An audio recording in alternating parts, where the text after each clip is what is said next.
আসসালামু আলাইকুম ওরহমতুল্লাহ। ফটোশপের আরও একটি নতুন টিউটোরিয়াল নিয়ে আপনাদের মাঝে হাজির হয়ে গেলাম আমি মোহাম্মদ আব্দুল আজিম। আমাদের মধ্যে অনেকেই ছবি স্ক্যান কপি বা ডকুমেন্ট স্ক্যান কপির কাজ করে থাকি। সেক্ষেত্রে আমাদের হাতে যদি 20টির ছবি দেওয়া হয় আর সেগুলো যদি আমাদের স্ক্যান করে রিসাইজ করে প্রিন্ট করতে বলা হয়, সেক্ষেত্রে আমাদের কতক্ষণ সময় লাগবে? এক একটা ছবিতে যদি 2 মিনিট করে সময় লাগে, সেক্ষেত্রে 20টি ছবিতে সময় লেগে যাবে প্রায় 40 মিনিটের মতো। অথবা সবগুলো ছবি যদি আমরা একত্রিত একসাথে স্ক্যান করি, সেক্ষেত্রে আমাদের একটি সমস্যায় পড়তে হয়। সেটি হলো ছবিগুলো রিসাইজ বা তেরা বেঁকা করে হয়তো বা স্ক্যান করা হয়। সেক্ষেত্রে আমাদের ছবিগুলো ক্রপ করে আলাদা একটি লেয়ারে বা আলাদা একটি পেজে আমরা রিসাইজ করতে যাই। সেক্ষেত্রে অনেকগুলো ছবি ট্রান্সফর্ম কিন্তু একত্রিত থাকে না। একটা ছবির সাইজ এক এক রকম থাকে বা এক একটা ডকুমেন্টের সাইজ এক এক রকম থাকে, এক একটা এক এক অ্যাঙ্গেলে থাকে। তো সেক্ষেত্রে আমাদের সেগুলো যদি ক্রপ করে রিসাইজ করে পজিশন মতো বসাইতে হয়, সেক্ষেত্রে আমাদের অনেক সময় সাপেক্ষ ব্যাপার। তো আজকে আমি আপনাদের মাঝে এমন একটি টিপস শেয়ার করব, যার মাধ্যমে আপনারা জাস্ট একটি ক্লিকের মাধ্যমে আপনার সবগুলো ছবি, সবগুলো ডকুমেন্ট হোক সেখানে 20টা বা 40টা, আপনি স্ক্যানারে যতগুলো আটে ততগুলো ছবি যদি আপনি একটা ক্লিকের মাধ্যমে সব সাইজ অনুসারে ক্রপ হয়ে যাবে এবং আলাদা আলাদা ফাইল তৈরি হয়ে যাবে। তো এই টিপসটি আপনারা কিভাবে অ্যাপ্লাই করবেন এবং কিভাবে এটি দিয়ে আপনারা কাজ করবেন, উপকৃত হবেন, সেই ব্যাপারে আজকে আপনাদেরকে ধারণা দেওয়ার জন্য আজকের আমার এই ভিডিও। তো কথা না বাড়িয়ে চলুন শুরু করা যাক আজকের ভিডিও। তার আগে একটি কথা, যদি আপনারা আমার এই চ্যানেলে নতুন এসে থাকেন তাহলে অবশ্যই চ্যানেলটি সাবস্ক্রাইব করবেন এবং ভিডিওটি যদি আপনাদের ভালো লাগে বা উপকারে আসে, সেক্ষেত্রে আপনারা একটি লাইক দিবেন। তো শুরু করা যাক আজকের টিউটোরিয়াল। তো কম্পিউটার স্ক্রিন থেকে প্রথমে আমরা সিলেক্ট করে নিতেছি Photoshop, Adobe Photoshop CC 2020 last যে ভার্সন, এই ভার্সন থেকে। তো দেখতে পাচ্ছেন এখন অ্যাডোবি ফটোশপের যে উইন্ডো, এটা ওপেন হয়ে গেছে। এখান থেকে আমরা ছবিটি প্রথমে স্ক্যান করব। স্ক্যান করার জন্য আমাদের চলে যেতে হবে ইম্পোর্ট থেকে আমরা WIA সাপোর্ট এই অপশন দিয়ে ছবি স্ক্যান করব। তো WIA সাপোর্ট এখান থেকে স্টার্ট থেকে আমরা প্রিন্টারটি সিলেক্ট করে দিচ্ছি। প্রিন্টার বা স্ক্যানার সিলেক্ট করার পর আমরা জাস্ট একটু রেজুলেশনটা একটু কম্প্রেস করে নেব। রেজুলেশন আমাদের 100 থেকে আমরা 300 করে নিলাম। এরপর ওকে বাটনের পর আমরা স্ক্যান করব। স্ক্যান বাটনে ক্লিক করার সাথে সাথে আমার স্ক্যান হচ্ছে।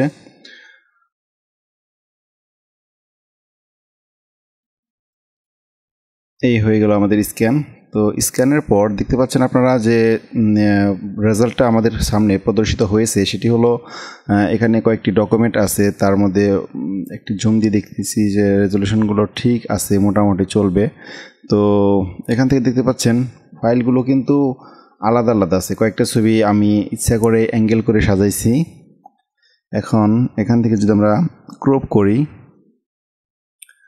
কোনো একটি ছবি, তাহলে আমরা নতুন একটি পেজ নিয়ে নিই। প্রথমে নতুন একটি উইন্ডো নিয়ে নিলাম, পেজ। তো এই পেজ আমরা এখান থেকে ক্রপ করে ওইখানে নেব আর কি, নতুন পেজের মধ্যে নেব।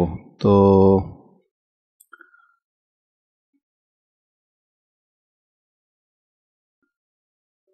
আলাদা করে একটি দেখতে পাচ্ছেন, এটি যদি আমি কোনো দিকে মুভ করি, সেখানে মুভ হচ্ছে না। সেক্ষেত্রে আমাদের কী করতে হবে? অবশ্যই একটি লেয়ার তৈরি করে নিতে হবে। লেয়ার করার জন্য আমরা একটি নতুন লেয়ার করে নিলাম।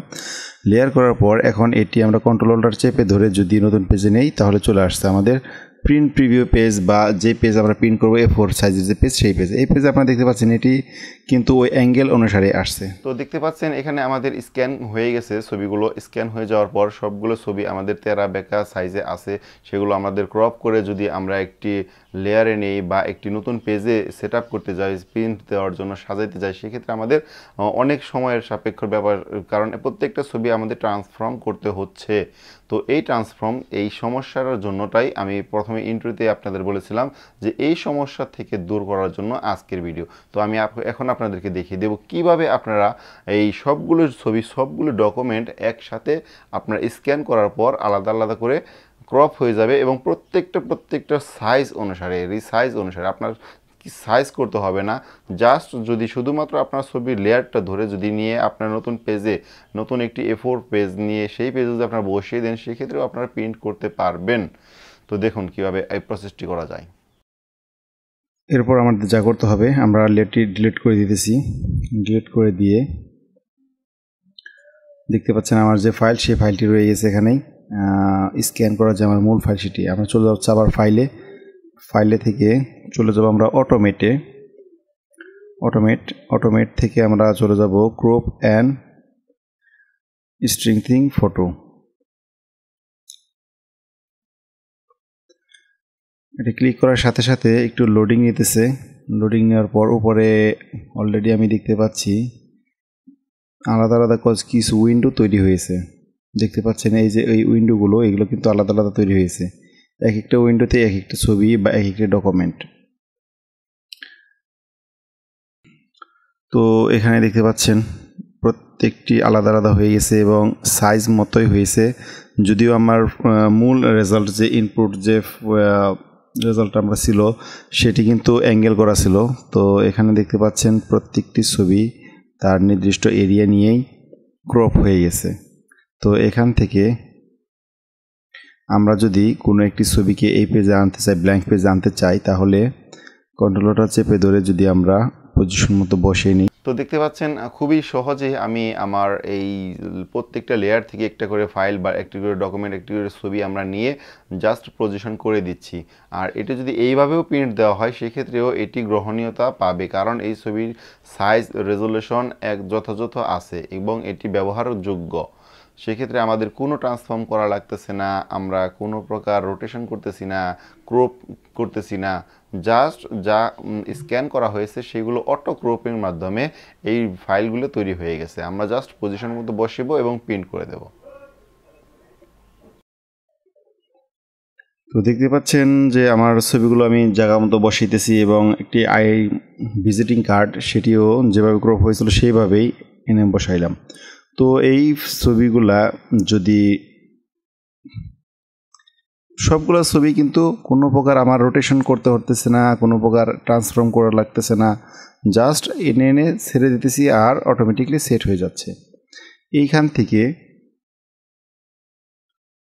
যদি আমাদের ছবিগুলো নেওয়া যায় তাহলে ক্রপ করলে দেখতে পাচ্ছেন সবগুলো ছবি অ্যাঙ্গেল, সেক্ষেত্রে আমাদের ট্রান্সফর্ম করা লাগতো, পজিশন করা লাগতো। তো আমাদের এখন কিছুই করা লাগতেছে না।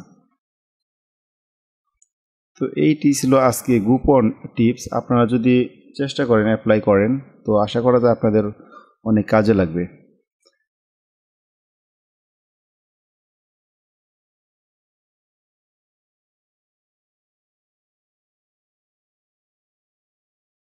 তো এই ছিল আজকের আমার সংক্ষিপ্ত ভিডিও টিউটোরিয়াল। যদি ভিডিওটি আপনাদের ভালো লাগে বা কোনো প্রকার আপনাদের উপকার হয়ে থাকে তাহলে অবশ্যই ভিডিওটিতে একটি লাইক দিবেন এবং চ্যানেলটি সাবস্ক্রাইব করে পাশে থাকবেন।